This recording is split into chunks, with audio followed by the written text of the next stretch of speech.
My dad told me 80% of your salary will be for your brother and the other 20% for me. As simple as that. So I laughed. I'll leave with 100%.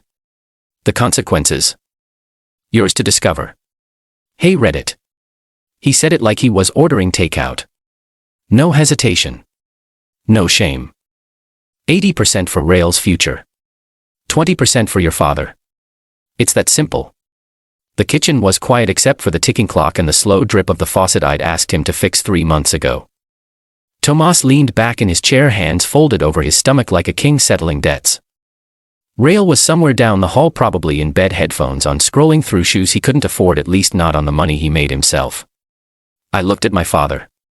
Same stained t-shirt, same expectant smirk. I stirred my coffee and said nothing for a long moment. He thought I was calculating that I'd protest, maybe bargain. Instead I laughed.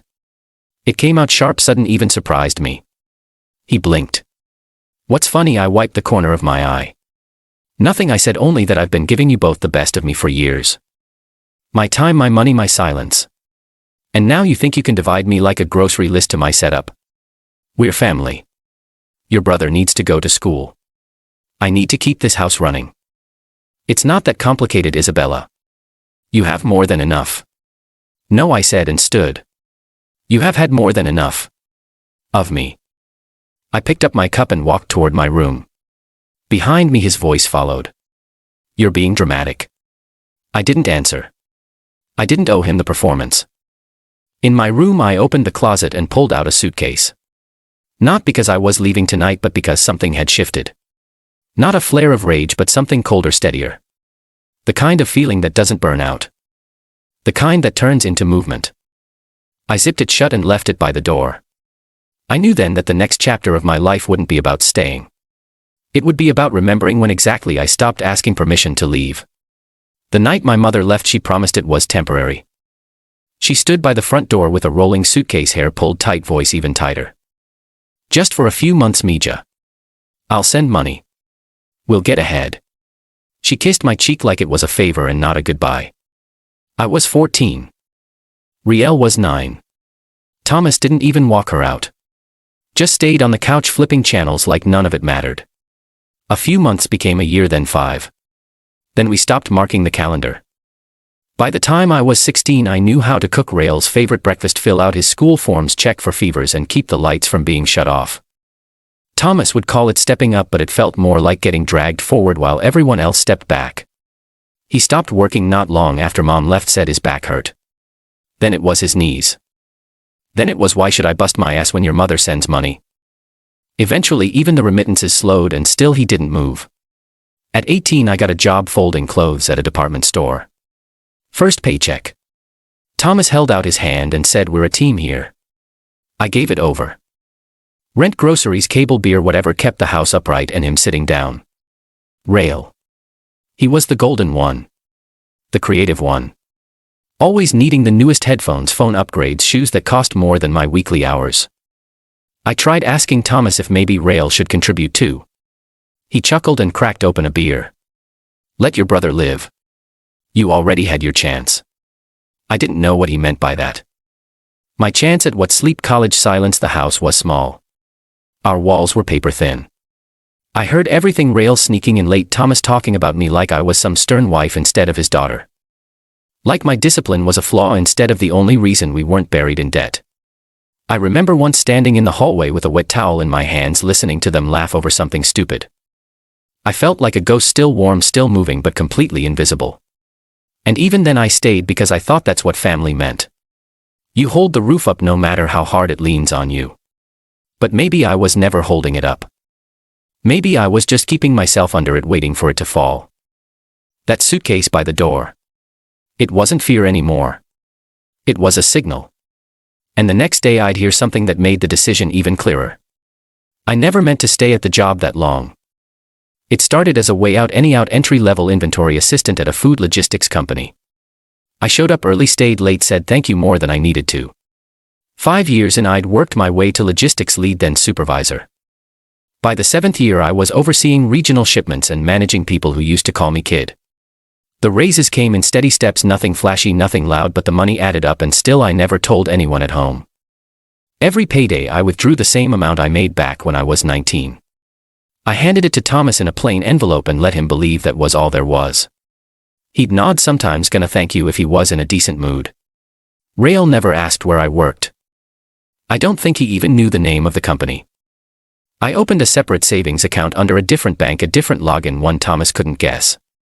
It was small at first, a few 100, then a few thousand. I watched the numbers rise the way some people watch the tide. At home nothing changed.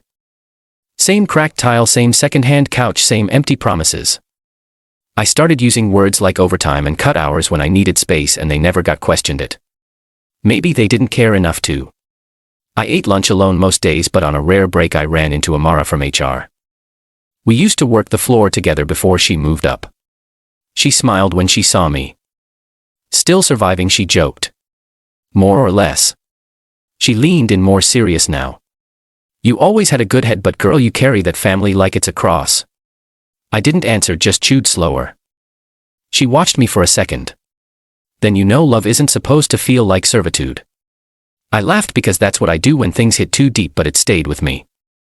On the drive home, while folding laundry, while pretending not to hear Rael through the wall asking for another $40 for something important. That night I transferred more into the savings account.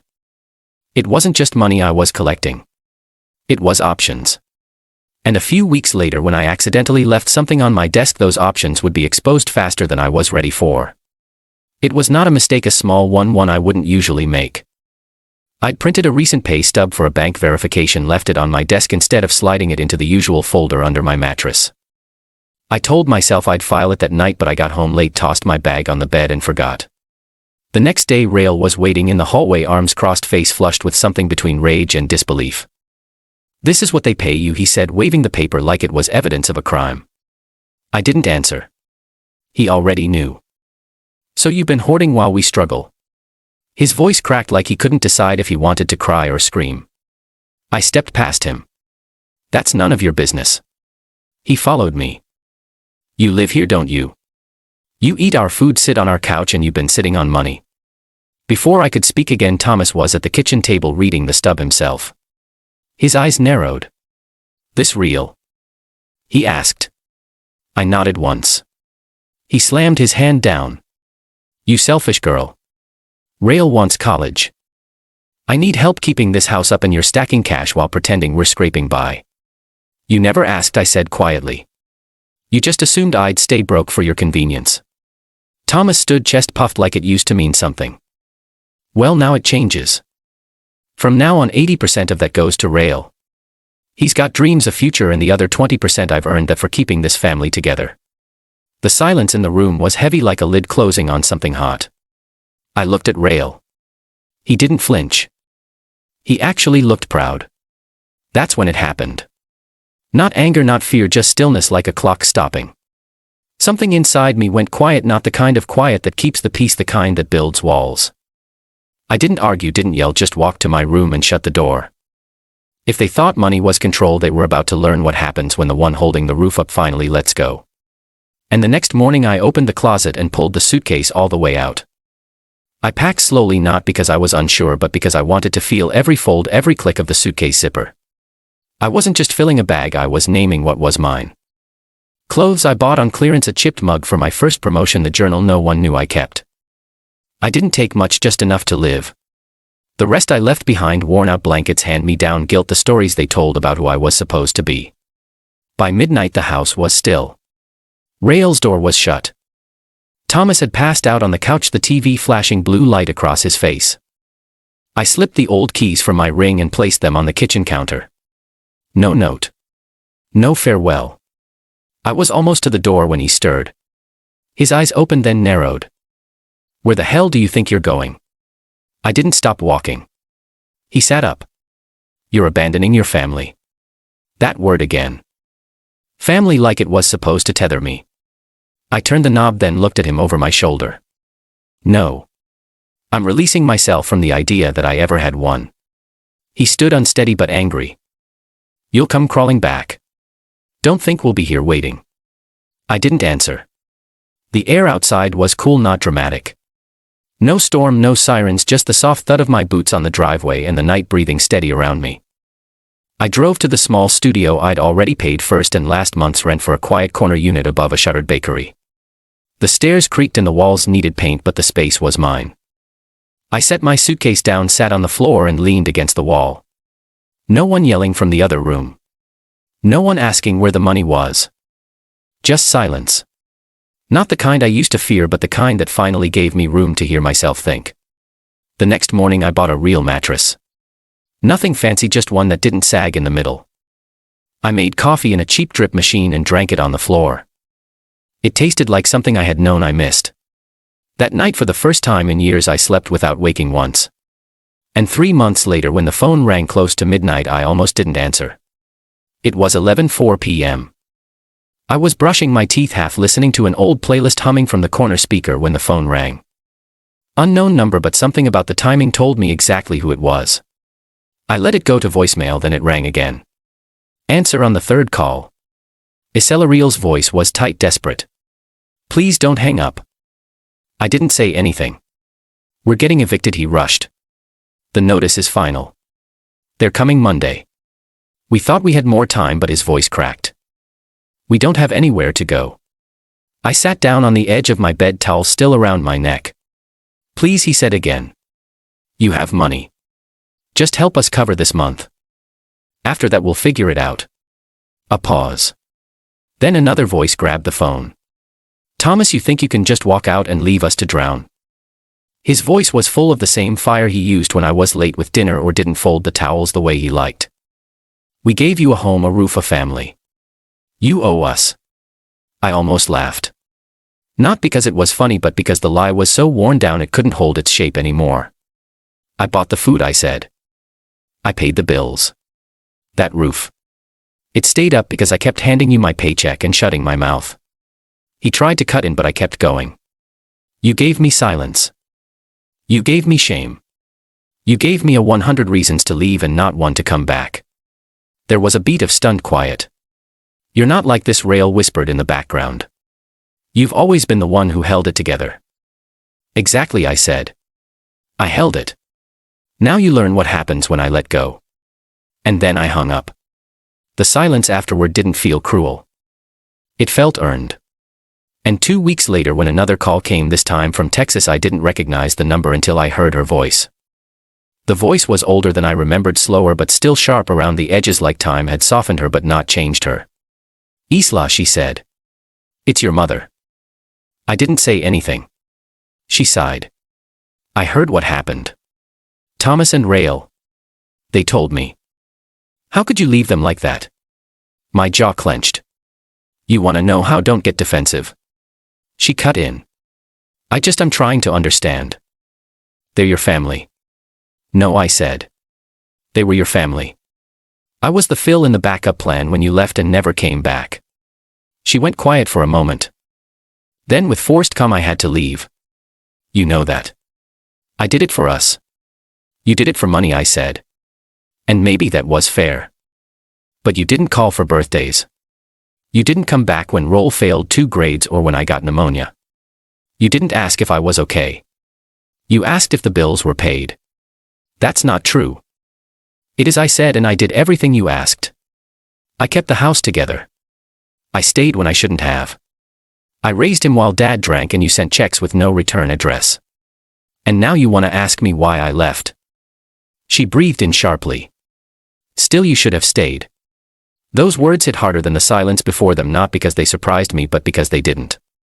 I stared at the wall in front of me. Not angry. Not even sad. Just done. "I'm not your replacement," I said. "I was your daughter, and now I'm just done."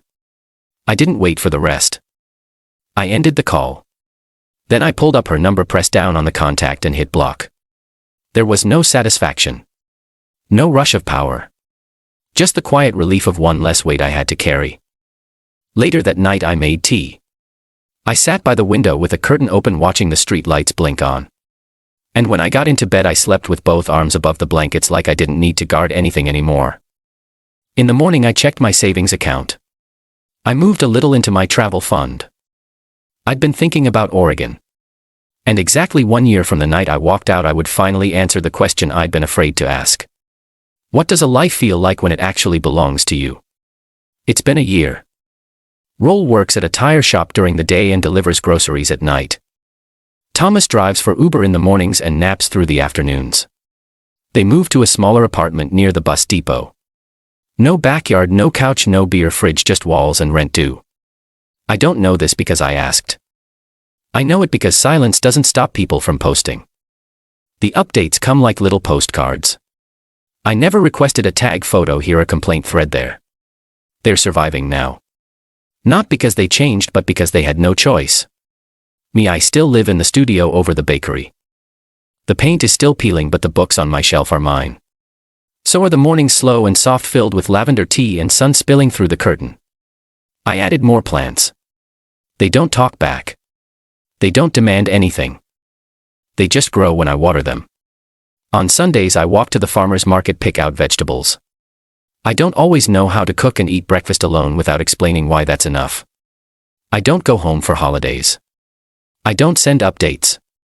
I don't call. Some people might say that's cold, but I think it's just accurate. Sometimes I journal, not every day. But when the silence feels big and full instead of empty, I write little truths that I never got to say out loud. Like this one, they say peace is forgiveness, but I think it's just not having to explain yourself anymore. I reread that line last night and I realized something. They never really loved me. They loved the version of me who gave until it hurt, who didn't say no, who filled the gaps without being asked. But I'm not that girl anymore. Now I say no. Now I leave. Now I live without shrinking. And that version of me, she's not waiting to be understood. She's waiting for the next chapter.